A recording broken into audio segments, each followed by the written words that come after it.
Hello, welcome to a message on the book of Judges. Now, this is the eighth message in my Bible survey series. What am I trying to accomplish in this series? Well, in a Bible survey, what we generally try and do is give you an overview of each book of the Bible. This is going to give you information like who wrote it, when was it written, what's the contents of it, what's the purpose of the book. And this is the whole reason is so you can understand from a contextual standpoint where that book fits in with the grand scheme of the Bible. The intent is not to dive deep into each verse or to do a theological debate on the theology of the book or to do character studies of the main characters. It is to give you a broad overview so again, you understand where it fits into the broader context of the Bible. So, when you do want to dive really deep into Judges, into specific verses, specific theologies, or characters in Judges, you can understand where that fits into the grand scheme of the Bible. So, let's get started talking about the book of Judges. Now, this is the second book that we're covering that's not part of the Pentateuch, meaning it's the seventh book of the Bible. The Pentateuch is the first 5 books of the Bible, and in that we covered that we went with Moses as the author of the Pentateuch. Now, like last message where we talked about Joshua, Judges does not have a clearly defined author, meaning that there's nowhere in the text where somebody waves their hand and says, hey, it's me, I wrote the book of Judges. But we can take a look at the evidence, meaning the writing style, the content that's covered, and the theology in the books, and it helps us kind of form some theories as to possible authors. Now, in early Jewish tradition has Samuel as the author. And that's not entirely unbelievable, seeing as he was a judge. He was the last judge of Israel prior to him anointing Saul as king of Israel. But there's actually more evidence that points to Judges being compiled by an author or authors from source material, very similar to what we talked about Joshua. The theory is that Deuteronomy, Joshua, Judges, 1st and 2nd Samuel, and 1st and 2nd Kings was at one point one large book.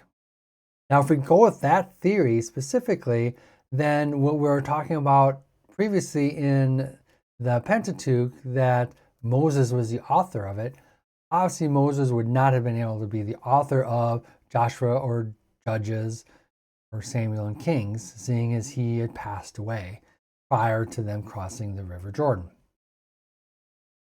So the theory states that at some point in time, that one large book was chopped up into smaller books and that we have today. Now, in fact, the theory says that this is it calls Deuteronomy, Joshua, Judges, Samuel, and Kings the Deuteronomic history of Israel. That would have been the name of the big book. But we're moving forward with we're not quite sure who wrote or edited and put together all of these stories of Judges. So when did the content in Judges happen? Now this is tied to, once again, the early and late date theories of the Exodus.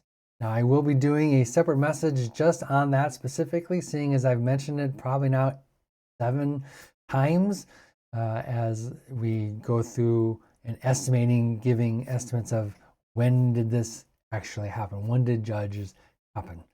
And so I'm not going to dive into those 2 separate theories, but what I will say, instead of giving an exact date, the fact is that the book of Judges covers the exploits of 12 judges. Now, the other 2 judges, because there are 14 judges, commonly agreed upon. Some believe there's 15, and we'll get into that in a little bit. But the other 2 judges are covered in Samuel and Kings. But these 12 judges spans a great many years. So we can't give an exact date, unfortunately.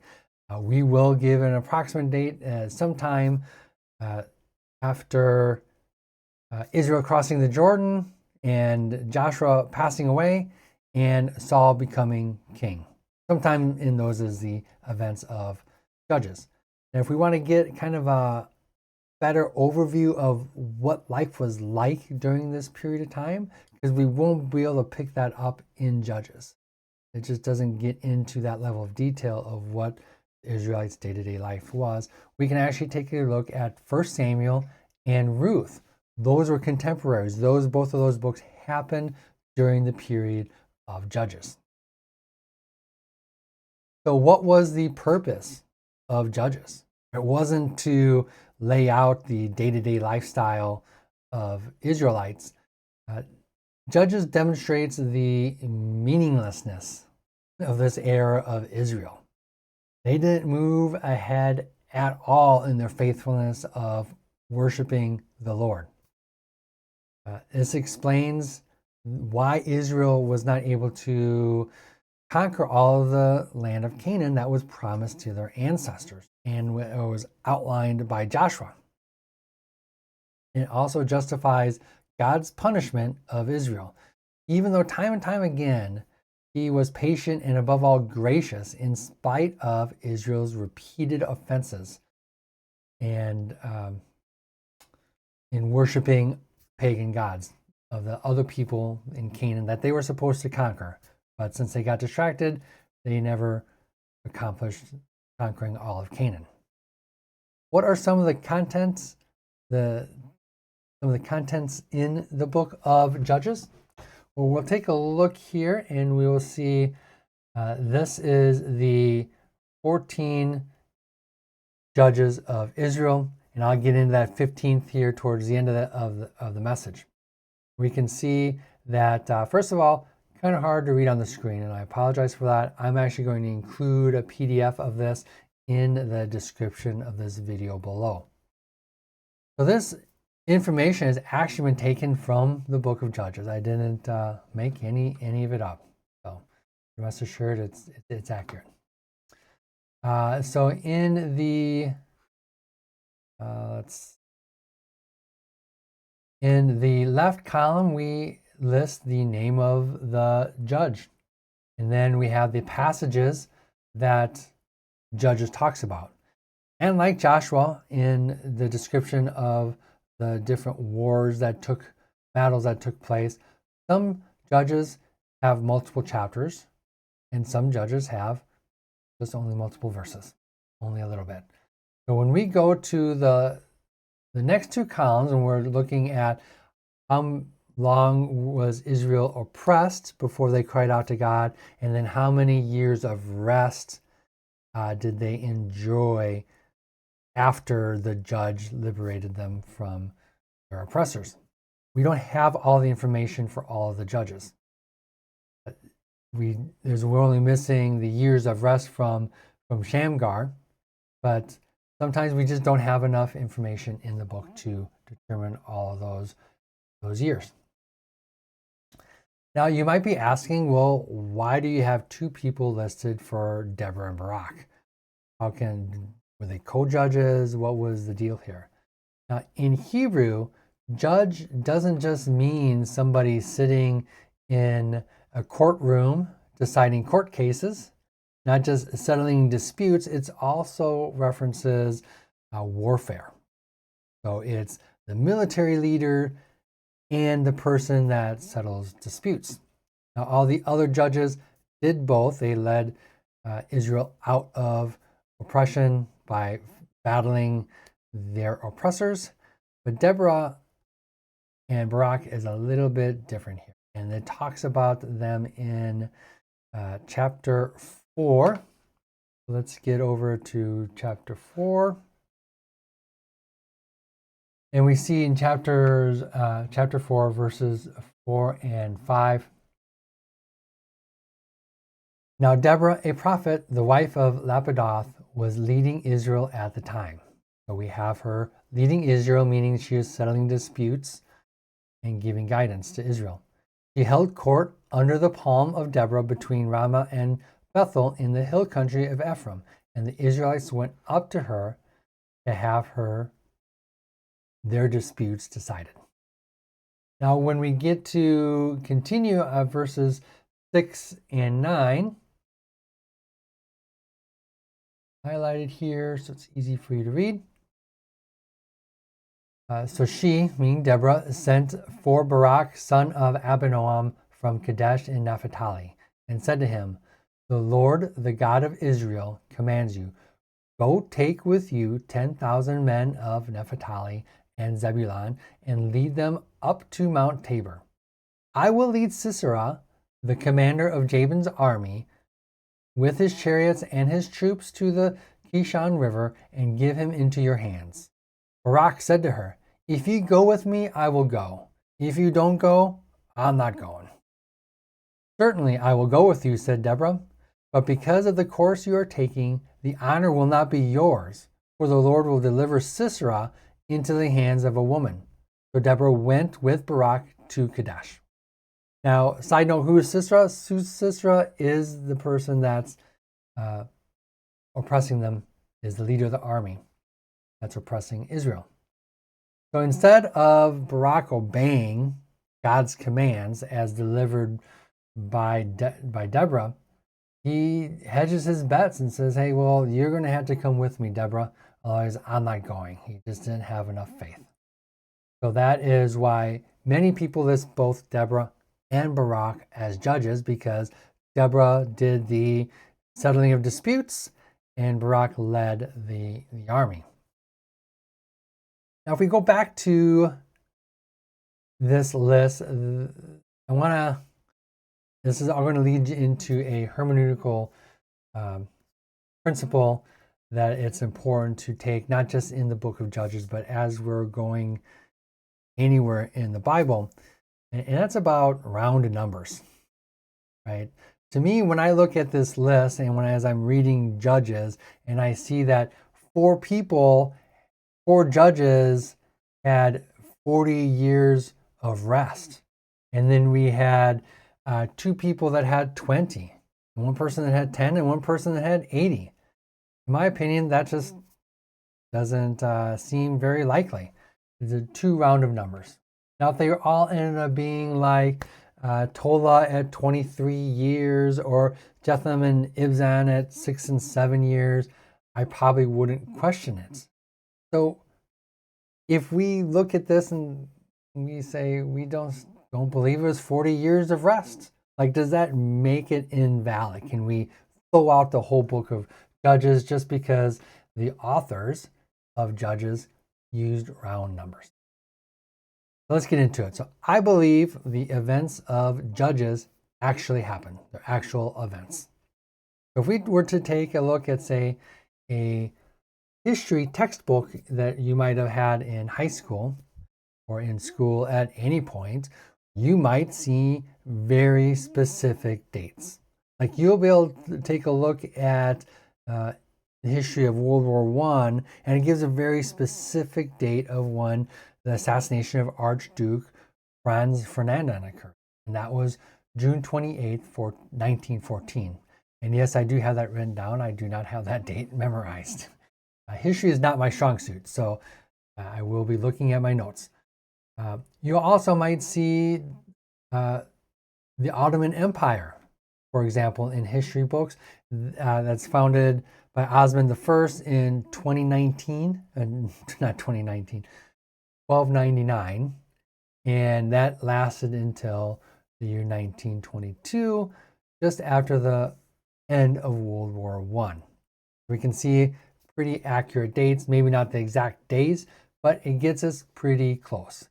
Now, why is that?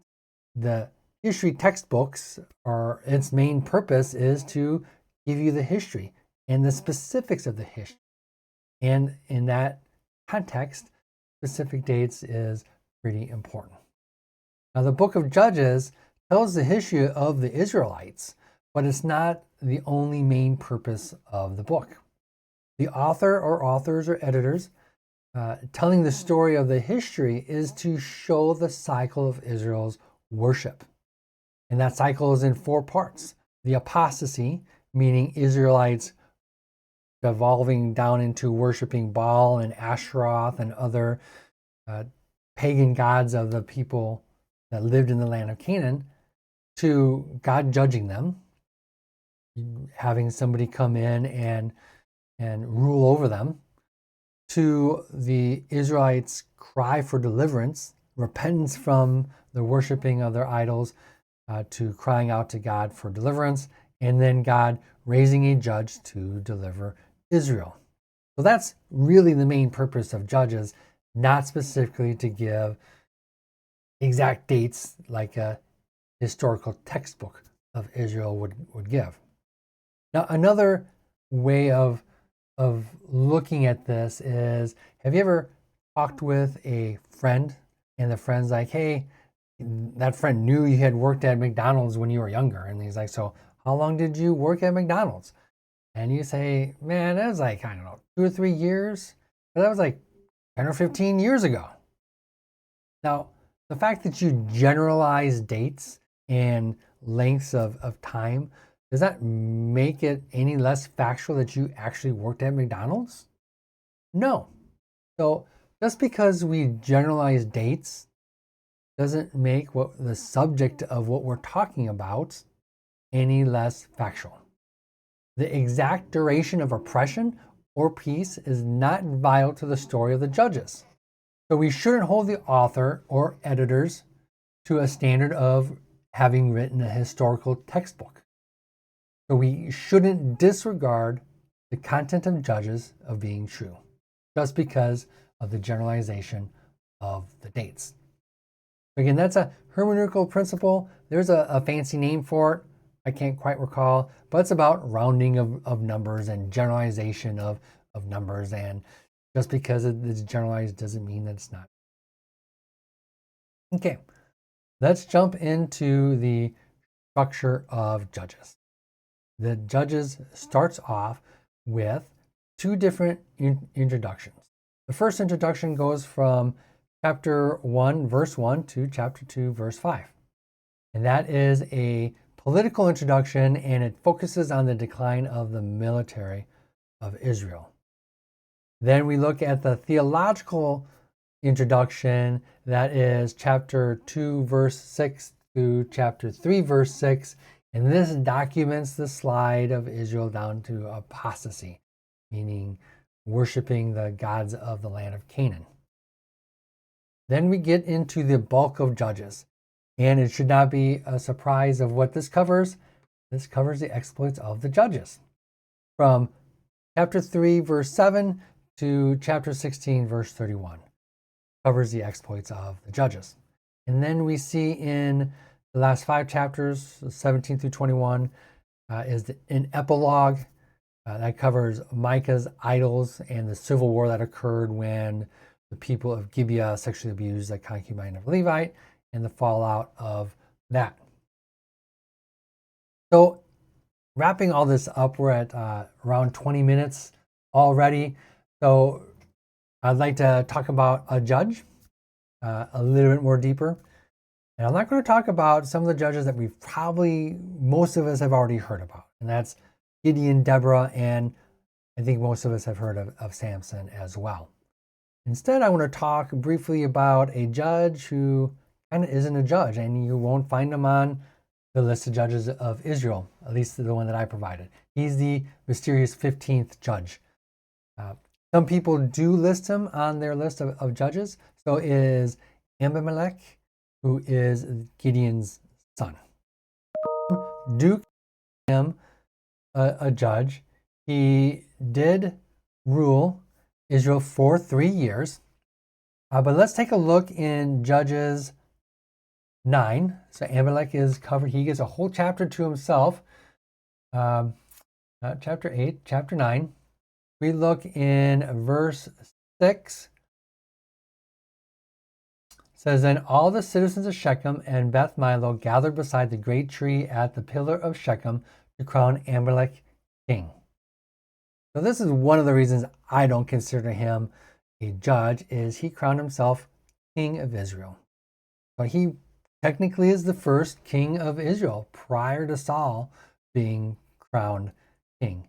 The difference is God selected Saul, and Samuel anointed him by the commands of God to be the king of Israel, and Amalek crowned himself. He declared himself king. Now, what also happens is Amalek didn't follow the pattern of previous judges. All the other judges that are of Israel brought Israel out of oppression. And if anything, Amalek oppressed Israel. Definitely oppressed his 70 brothers as he killed them all on one stone at one time. He did have one brother that did survive, Jotham, and he escaped to Beer.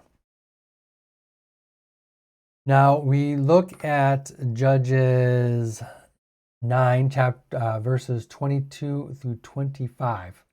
So this is the start of the downfall of Amalek. So after Amalek had governed Israel 3 years, God stirred up animosity between Amalek and the citizens of Shechem, so that they acted treacherously against Amalek. God did this in order that the crime against Jeroboam Baal's 70 sons, the shedding of their blood, might be avenged on their brother Amalek. So Jeroboam Baal was Amalek's father, and on the citizens of Shechem who had helped him murder his brothers. In opposition to him, these citizens of Shechem set men on the hilltops to ambush and rob everyone who passed by, and this was reported to Amalek. So we then see Gaal, son of Ebed, start to even further this issue and stir the pot in verses 28. Gaal, the son of Ebed, said, "Who is Amalek, and why should we Shechemites be subject to him? Isn't he Jerubaal's son, and isn't Zebul his deputy? Serve the family of Hamor, Shechem's father. Why should we serve Amalek? If only this people were under my command, then I would get rid of him. I would say to Amalek, call out your whole army." So here we see Gaal trying to stand up against Amalek and take over for him. And we see Zebul, who is listed here as the deputy of Amalek, or is the governor of the city in Shechem, the city of Shechem. And Zebul actually goes and warns Amalek and helps him set up an ambush against Gaal. Amalek hides in the fields and at night, and then at sunrise, he rises up and starts to march towards the city. And Gaal sees this and starts saying to Zebulun, "Hey, there's people coming out of the mountains." And Zebulun's like, "Well, hey, where's your big talk now?" So Gaal goes out and confronts Amalek, gets defeated, and then we see that Amalek's more evidence that he's not a good person. He already murdered his 70 brothers, and then what happens is the people that were left over from Gaal's army and the citizens of Shechem hid in a tower in Shechem, and Amalek ended up burning that tower down and everybody inside of it. So then he continues to pursue Gaal and gets to the city of,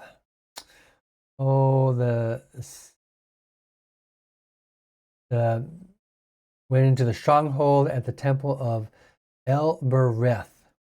And here, again, I think he was marching, probably going to burn it down, but there was a woman on top of the temple, tossed down a millstone, hit him in the head. What happened is Amalek's armor bearer told his servant, the servant of Amalek, to take a sword and kill Amalek. so no one can say that a woman killed him. So ultimately, he died at that point, and the story goes on. But that's Amalek, the judge that wasn't really a judge. He tried to declare himself a king. And now that wraps up our overview of Judges. I hope you enjoyed it. I apologize if there was a judge that you wanted to talk about and your favorite judge, and I didn't dive into that. Shoot me a message, leave a comment below, and I will try and do my best to do a message on your favorite judge in the future. Hit the subscribe button if you could, please. And then if you do that, you can hit the alarm button and get alerted the next time I release a message in the Bible survey series. Thank you. Have a great day.